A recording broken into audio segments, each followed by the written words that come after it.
Okay, our third unit here is the respiratory system. Covers the lungs, and as with our last unit, we start off our notes with structure and how they function. Structure and function, structure and function. It's always the beginning of each unit going forward. So let's get into it with the respiratory tract. I say respiratory, as with a lot of things in biology, it can be pronounced another way, and that would be respiratory. Respiratory or respiratory, tomato, tomato. So we'll talk about taking a deep breath. Take a deep breath, folks, right now. Okay, so what did you do? What happened to your shoulders when you did that? Hopefully they went up.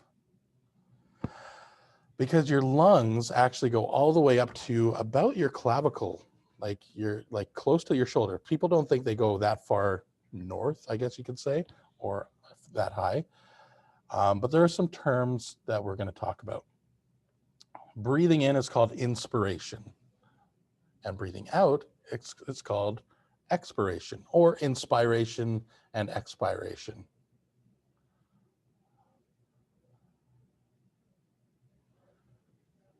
You may know them as inhaling and exhaling. Those are, in other words, synonyms, if you will. Look at this, we're doing an English class. Synonyms: inhalation or inspiration, to inspire and to expire that air.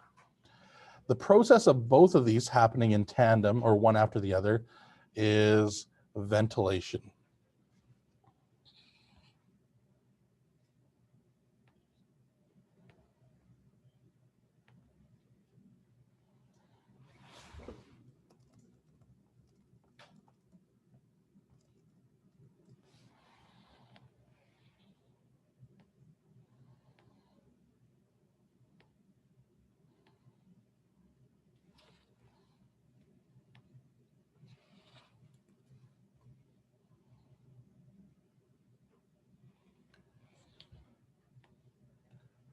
Okay. So when we inspire, we breathe in. When we expire, we breathe out. In terms of functions, there is something known as external respiration, which is where the oxygen exchanges with carbon dioxide at the level of your lungs.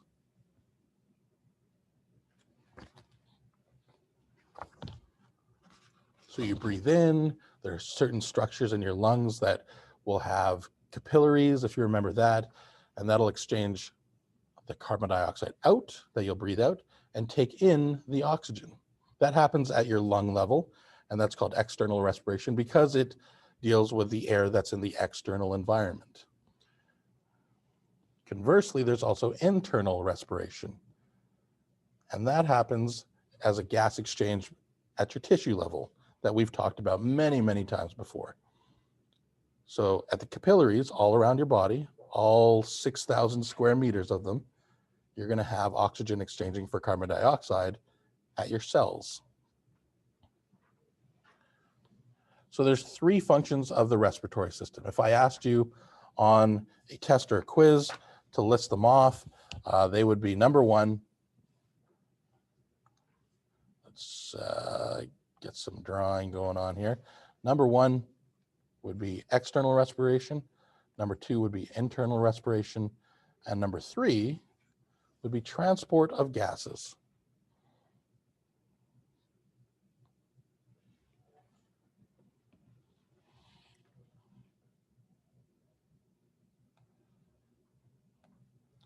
Okay, that'll take us to our next slide, where we have a diagram. And here we have somebody who's blowing out a candle. And here are some of the major structures that we are going to be identifying here. Just get, there we go.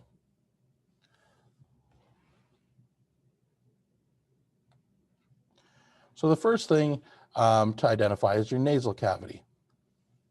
That's for anybody who's had a COVID test where they stick that 7-centimeter Q-tip up into your nasal cavity. It's got some folds in there, as you can maybe see on the screen. some nasal folds, and that's where you breathe in. You could obviously also breathe in through your mouth, but if we're following the pathway of air, if we go in through the nose, you have the nostrils, and then the nasal cavity, and then the pharynx, which we have not yet talked about, is basically the throat area. You have a sore throat. It's technically, medically called pharyngitis, not laryngitis, which is more dealing with your vocal cords and your larynx. The epiglottis is a flap of tissue that covers up your trachea when you're swallowing food,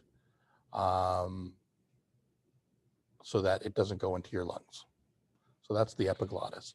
The glottis we'll talk about later today, as well as the larynx we'll talk about later today. The trachea is this big tube that is right here. I'm gonna get my marker ready. Is this tube here. That's your trachea. And that's also known as a windpipe. You might have heard a windpipe before. The trachea then splits into the right side. Remember, the right side is on the left side in a diagram. And then the left side, which is on the right side, into two bronchi, the left bronchus, and the right bronchus. And these things, bronchus is singular, bronchi is plural. So you have two bronchi, you have a left bronchus and a right bronchus. Those then branch out into smaller versions of the bronchi called bronchioles. So if you think way back to the beginning of the cardiovascular system, you had arteries that get into smaller arterioles, and veins that came from smaller venules. So a bronchus becomes a bronchiole.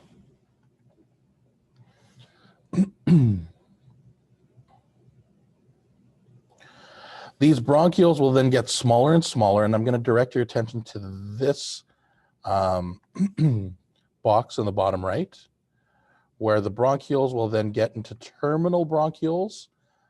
They will turn into terminal bronchioles, which are smaller bronchioles that eventually get to these clumpy things called alveoli, or a singular would be an alveolus. So these are these clumpy things. That's an alveolus. And each one of those is surrounded by a ton of capillaries. And that's where oxygen gets exchanged for carbon dioxide.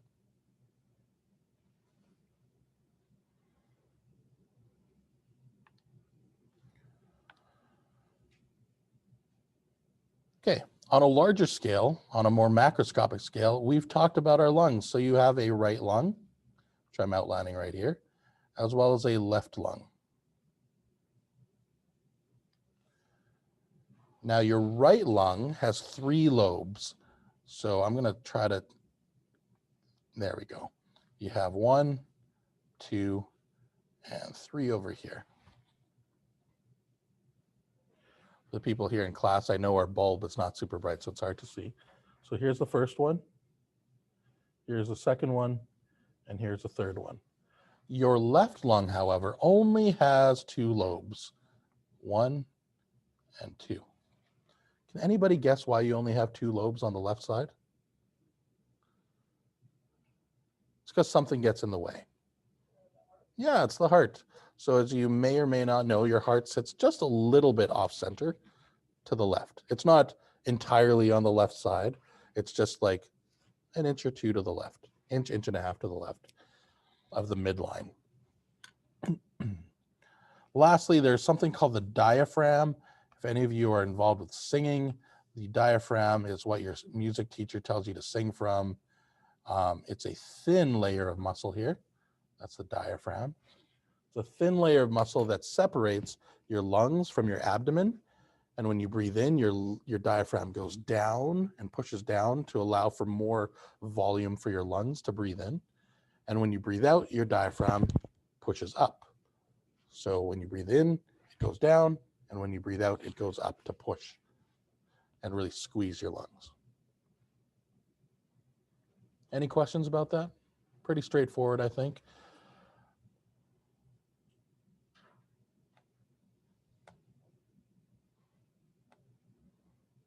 All right, moving on. We're going to do like a magic school bus activity and like shrink down into a tiny school bus and travel through the respiratory system. So first, we're going to go in through someone's nose. So the nose, it's part of the upper respiratory tract, and contains two nasal cavities, one on each side, a left and a right nasal cavity. And those communicate with sinuses. Now, by communicate, it means they are in connection with. It doesn't mean they talk, like verbally talk. So your sinuses, I'll have to draw this out for the people at home because I'm pointing here in class. But let's say this is your face. And here is your nose. Oop. So you have your nostrils, which are right here. And then your nasal cavities communicate with sinuses. A sinus is basically like a hole in bone. It's like a cavity that's there. So it's, if you have, your sinuses are full up here. I know this is going to look like eyes and it's going to look very weird. You have sinuses that are there. You also have sinuses that are here. And you may know that if you have a cold, sort of up above your eyebrows, but center of your head, that's a part of an area that can get filled with fluid, but also below your eyes, there's sinuses there that get filled up. All right, let's give this person beady eyes. There you go. That's fun. That's creepy, but fun. Okay. The nasal cavities are lined by a mucous membrane, so they are slippery and slidey because of mucus. And they have bony ridges on the inside to increase surface area and allow for smell and for breathing. There are three functions of your nose. They are, number one, to warm the air that comes in, and the heat comes from the blood vessels in your nose. So its first function is to warm the air.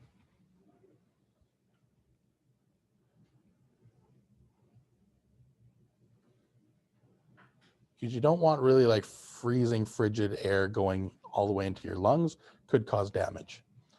Number two, you all have them, these little hairs in your nose, and those are to do what? Cleanse, yep. Cleanse the air that's coming in, filter out any bigger particles like dust. So you have coarse hairs and mucus as well. And the mucus has an intention there as well. It's intended to trap any dust particles that get trapped there in the nose. And lastly, in addition to warming and cleansing air, it humidifies the air because there are wet surfaces on the nasal membranes. And in terms of respiration, those are the three functions of the nose. Of course, there's another function of the nose, and that's to do what?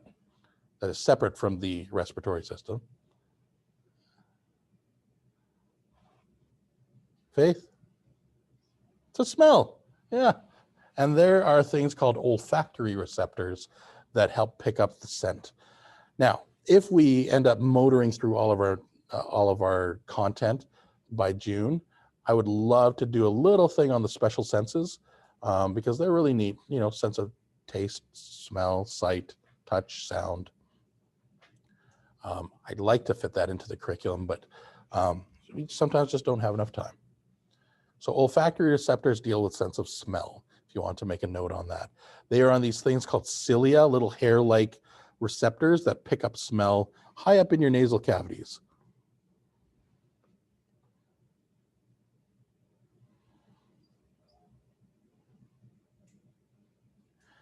And lastly, there are lacrimal glands that drain into your nasal cavity. Lacrimal glands are like tear ducts.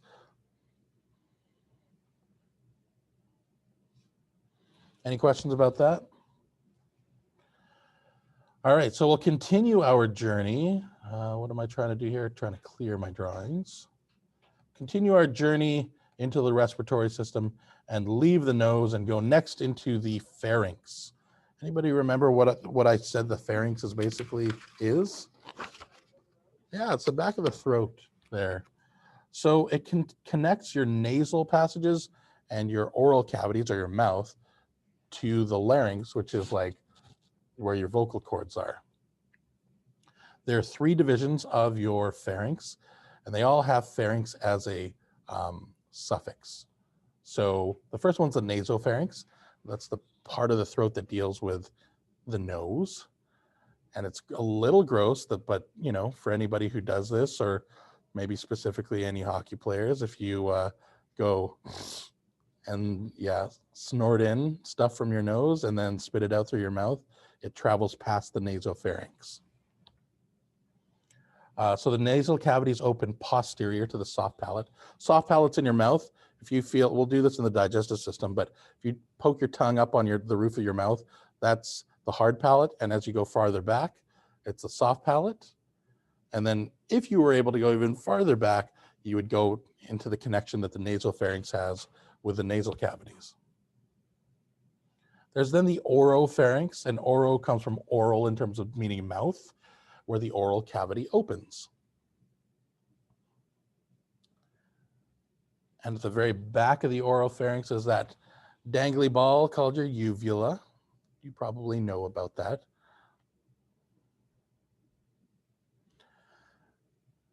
And the third division of the pharynx, which I absolutely love because it's just a fun word, it is the part of the pharynx that deals with the larynx, and so it's called the laryngopharynx.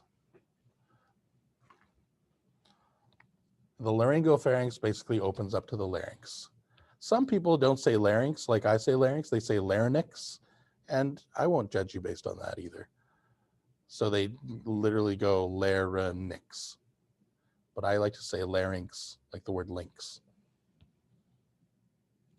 Now, at the very back of your pharynx are tonsils, and those form a protective ring dealing with immunity. And the larynx and the trachea are normally open, while your esophagus, which is where food travels, is usually closed. And the reason we will get to in the next few slides about why the trachea is normally open.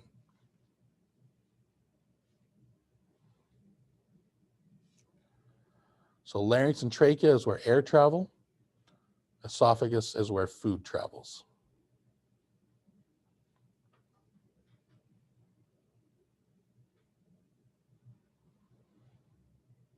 Everybody good? Copying that down?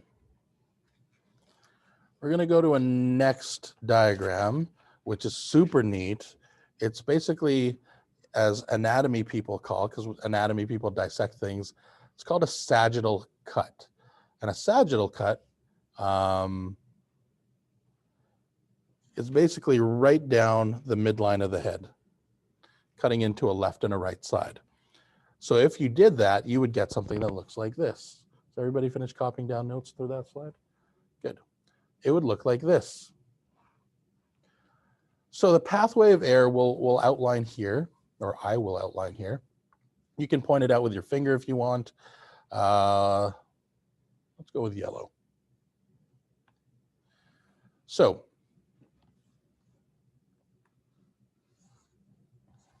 here's what first thing I want to point out is here are the sinuses.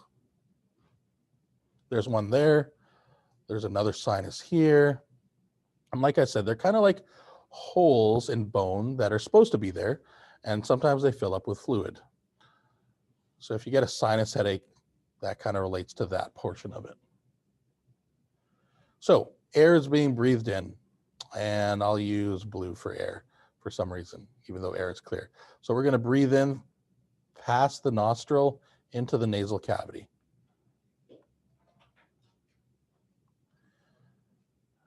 We'll then go downwards past the nasopharynx, which is right here. There's your nasopharynx. Past your uvula at the back of your mouth. Then you have your oropharynx, which is sort of like this area here is your oropharynx. And then your larynx is down here. So then that means that this portion is called your laryngopharynx that we took notes on. So your nasopharynx is here, your oropharynx is here, and your laryngopharynx is down here. I've drawn them with different shapes there. Now, where you want your air to next go is past the larynx and into the trachea, downwards. What you don't want your air doing is going downwards past the epiglottis into the esophagus.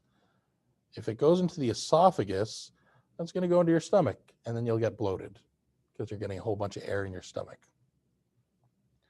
So one thing to identify is that the trachea is more ventral. It's more in front of the esophagus, which would be dorsal or behind the trachea. And those are anatomy terms. So I'll write those down if you're interested. Ventral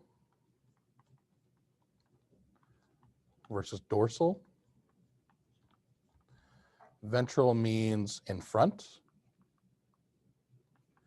And this is good because we will actually use these terms when we dissect things. And dorsal is behind. So the trachea is ventral to the esophagus, or the esophagus is dorsal to the trachea. I'm going to erase some things here so I can identify one specific structure.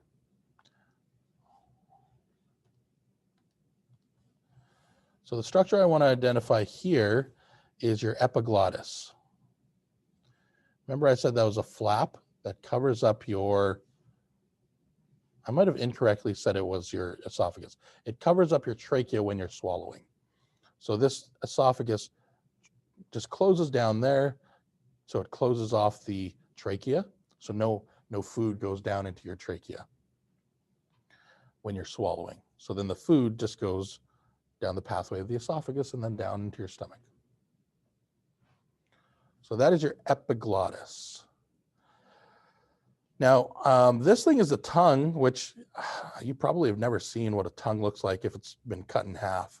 But it's one big muscle that actually attaches down below. It's a pretty big muscle, bigger than you think. And yeah, that's your tongue there. We'll talk about the tongue more in depth in the digestive system in May. Any questions about some of those things there that are identified?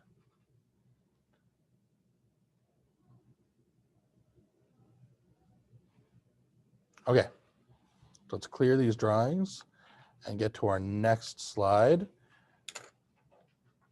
which is now the larynx. We've sort of briefly talked about the larynx.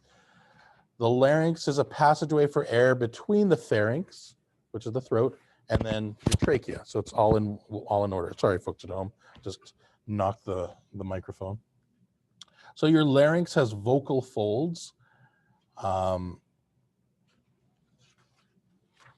have folds of mucosa. So mucosa is like a tissue that has mucus on it, so it's slippery. You have something called the glottis, or the glottis is an opening between folds. This glottis is supported by elastic ligaments, so like stretchy strings almost, that vibrate when you're exhaling. And that's how you talk or sing. It's literally air going by these ligaments that are stretchy, and they vibrate when you are talking. The pitch is controlled by how tense or how tight these strings are. So just like a guitar, if the string is tighter, it's going to be a higher pitch. And if it is not as tight, if it's looser, it's going to be a lower pitch. So higher tension is a higher pitch. And loudness of a voice, is controlled by the amplitude of vibration. Some of you who take grade 11 and 12 physics might deal with waves.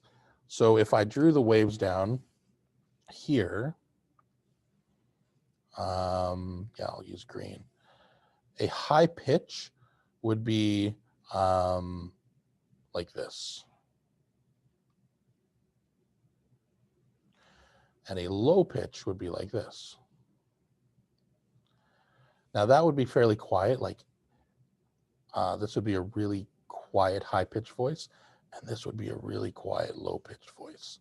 Whereas if you had a loud high pitched voice, it'd go like this, and a loud low pitched voice would be like this. And those are waves. Just trying to think if you've talked about those very briefly in grade 10 science, maybe, the physics unit, or no? Getting some weird looks, so I'm going to guess you didn't learn about waves. Okay, let's clear those. The loudness is controlled by the amplitude, so how big those waves get. And then lastly, the larynx also contains, while it has the glottis, which is a space, it also has the epiglottis.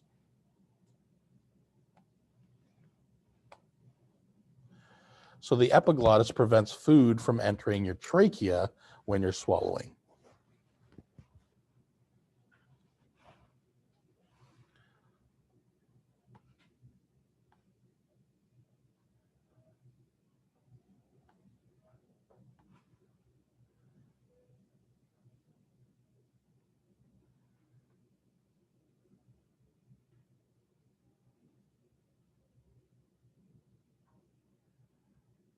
Any questions? So that's a larynx.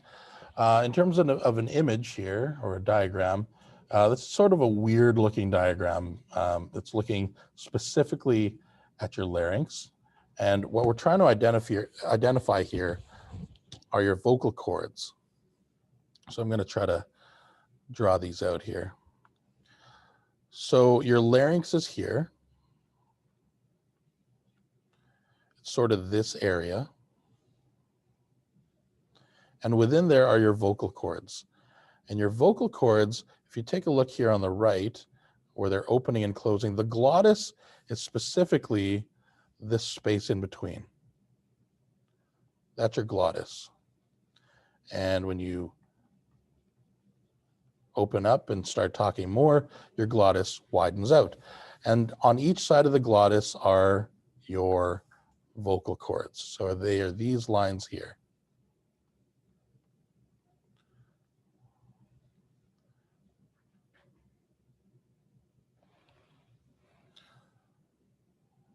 Sorry, that's incorrect. Give me a second here.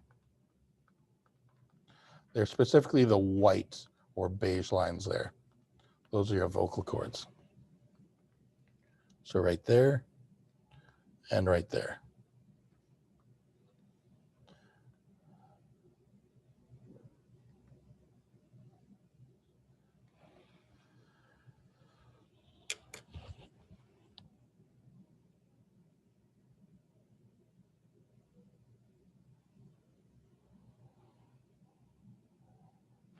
Now, so this all opens up to the trachea, and things to identify on the trachea. Let's see if I can do this. I'll do this with white. The trachea is down in here, and you'll see these things on either side are rings that wrap around the very front of the trachea. And they'll keep going down all the way down the trachea. And we will see that hopefully on Friday/Monday when you actually dissect a trachea as well. Okay. Let's move on.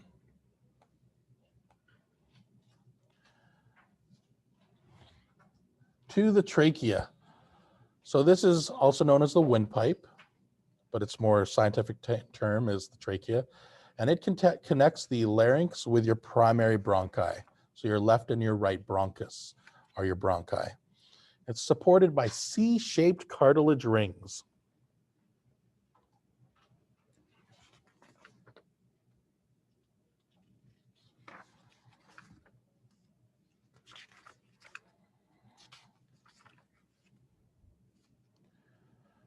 Now, these are C-shaped because they only cover the front portion of the trachea. They don't cover the back portion of the trachea because the trachea is right attached to the esophagus. And when you have food go down and you swallow food into your esophagus, you don't want it creating friction against the back of the trachea. Because if the trachea had these cartilage rings all the way down, food would bump up against it and it would get painful. So they're C-shaped, covering the front. And that keeps the trachea firm, patent is that word there, but also flexible a little bit as well. The trachea is lined with pseudostratified columnar epithelium. That you can cross out. You will not need to know that line. That's describing the type of cells that are there. The epithelium is dealing with the type of cells. They're columnar, so they're taller, and they're pseudostratified, so they're layered as well, kind of. More important here is the action of something called the mucociliary apparatus.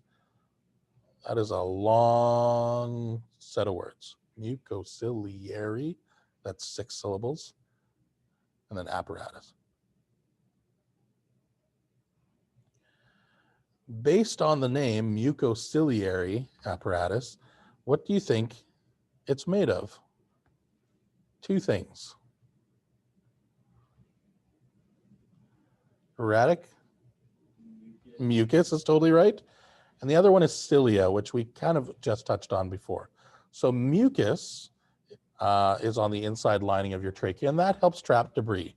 If you get dust or debris getting to that point already of your trachea, it should be filtered out in the nose. It should be. And hopefully if it reaches, if you breathe in through your mouth, you cough it out at that point. But if it gets past your pharynx, past your larynx, and gets into your trachea, we've got another fail-safe here, which is the mucociliary apparatus, which mucus will trap any debris. And then there's cilia, which are fine like hair-like projections that will sweep up your debris. I wish there was some way I could draw this for what I'm doing in class for the people at home. But basically I'm doing like spirit fingers pointing towards each other and like, I don't know, sweeping them upwards. And that's basically what happens. Those are the physical things that move. And so any dust that gets trapped in the mucus, cilia will sweep it upwards, and that's done through coughing. So the next line says that smoking paralyzes the mucociliary apparatus. So if you're a smoker, yeah, that damages your mucociliary apparatus. So basically damages the functional thing that tries to clear out your airways. And lastly, there's something called a tracheotomy or a tracheostomy, depending on your pronunciation. And that's an artificial opening to create an airway. So that's if for some reason you were in you had an injury or an accident where your trachea was crushed and you could not get any airflow into your lungs. Obviously that's dangerous. So what a paramedic probably, or a nurse or doctor will do is will take something, I'm taking apart a pen here, and they will take a device that kind of looks like this, an empty pen tube, and they will jab it with specific accuracy into your trachea to create an airway that you can breathe through if the upper portion of your trachea was crushed. For any hockey players or fans of hockey, when I lived in Montreal, there was a hockey player named Trent McCleary, and he took a slap shot to the throat that he was trying to block, and then he couldn't breathe. They tried to get him off the ice, and they did to the dressing room where the team doctor performed a tracheotomy and created that airway. You have to be very careful with a tracheotomy because if you get your vocal cords, then your voice, you could lose your voice, or it just gets permanently like sounding like this possibly. So it's definitely dangerous. Do not perform it at home. Okay, you're not doctors yet. But yeah, that's a really interesting thing that happens. How are we doing? Oh, we're doing okay for time. We still have 20 minutes, right? We'll do 10 more minutes and then we'll stop. Try to plow through as much as we can. Okay, the bronchial tree. So we have our trachea that is now branched off into the bronchial tree, into right and left primary bronchi. Singular would be bronchus.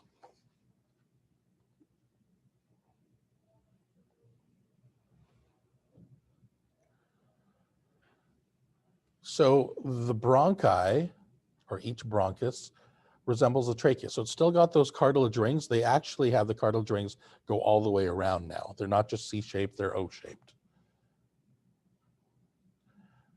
The primary bronchi then get smaller and branch off to secondary bronchi and eventually lead to what are called bronchioles, smaller bronchi.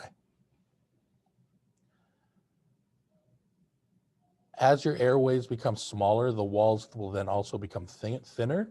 Eventually, you will lose the cartilage rings as these bronchi become bronchioles and lose the rigid structure of cartilage rings. And each bronchiole will lead into a terminal bronchiole, terminal meaning it's going to end. So it ends off, and then each bronchiole or terminal bronchiole is surrounded by alveoli. And those are those air sacs that we saw on a previous diagram. We will also see those on the next diagram. So if you turn the page, you can see those.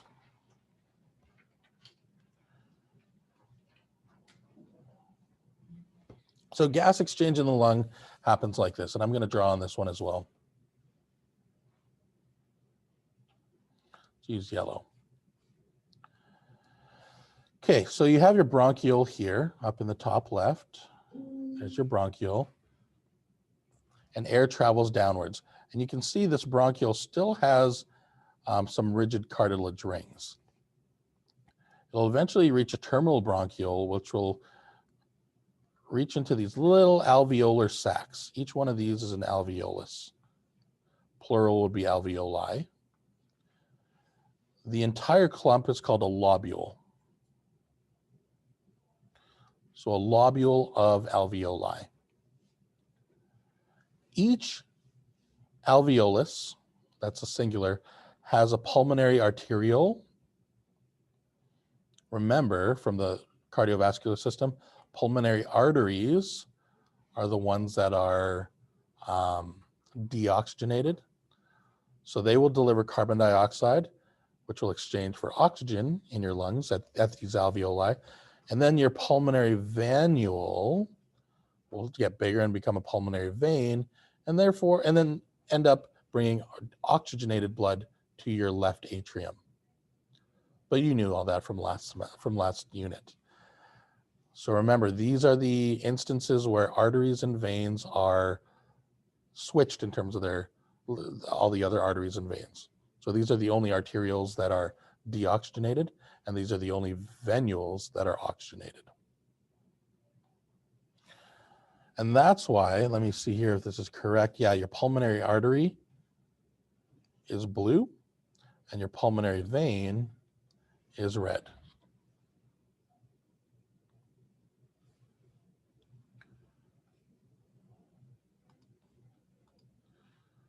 Okay. We've seen some really good diagrams. For such a small unit, I feel like the respiratory system has some really good diagrams. Okay, we will get to, yeah, we can do the next two slides, and then we'll end there. Okay, the lungs. So our trachea has branched off into our primary bronchi, your left and right bronchus. Those have gotten smaller to become secondary bronchi, then to terminal bronchioles, and then alveoli that exchange oxygen for carbon dioxide. We're good there? The lungs as a whole are divided into lobes. And as I had mentioned previously, the right lung has 3 lobes and the left lung has 2 because of the heart. Each lobe of the lung is divided into lobules, and each lobule has a bronchiole that has many alveoli.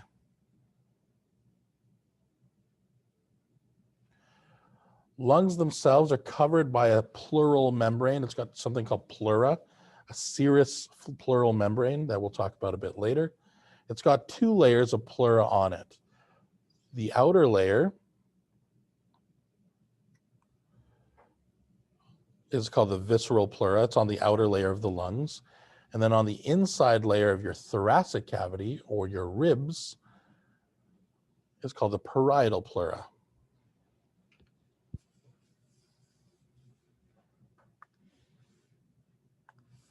I'm going to draw this out for you. So here's my my right lung. Here's my left lung.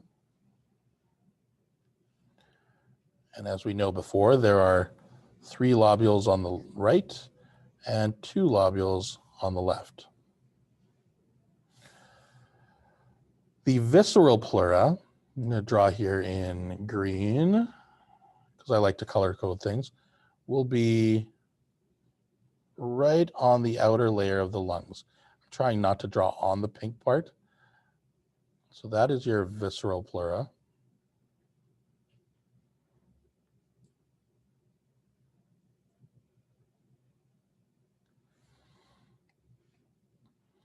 And your parietal pleura, I'll draw an orange, is literally going to be touching the visceral pleura. They are smack dab side by side.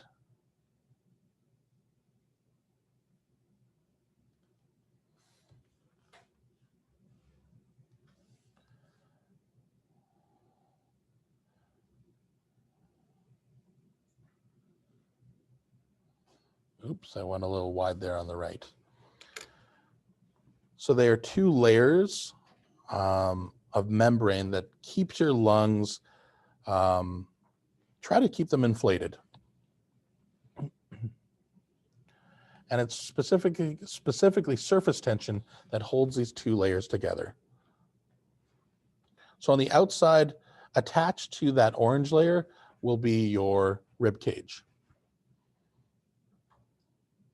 which we'll talk about next class tomorrow. Any questions about that before we get to our last slide?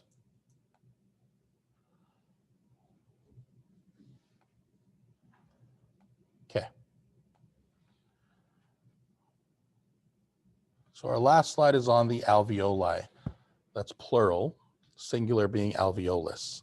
So each one of those alveoli, those balls, they're surrounded by capillaries, and they exchange oxygen for carbon dioxide.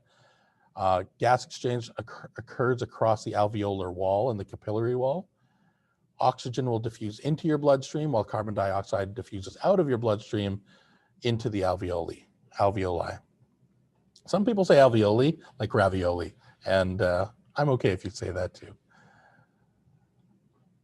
Alveoli must stay open to receive air because obviously if they're crushed, they can't receive air. Surface tension has a tendency to make them collapse, which is unfortunate. So there's something called surfactant. And I love the word surfactant because I say it aggressively. Surfactant. And it's a lipoprotein, meaning it's a fatty protein. It's soapy-like, so it's slippery, and that's part of the lipids from lipoprotein. Surfactant is produced in the lungs and lowers surface tension and allows your alveoli to not collapse and your lungs to not collapse. There is something a bit more dangerous called infant respiratory distress syndrome that occurs in premature babies where they lack surfactant. They haven't developed it yet, and their alveoli are prone to collapse. So then that can possibly inhibit breathing. And if you inhibit breathing, it's not good. So surfactant being lost is an infant respiratory distress syndrome, or IRDS. IRDS? Sure, we'll call it that. And that's the alveoli. We're going to cut today's class not short because we've had a long lesson. We want to hammer through as much as we could there. And that's all for today. People at home, you can start leaving the meeting, and I'm going to stop recording now. Have a good day.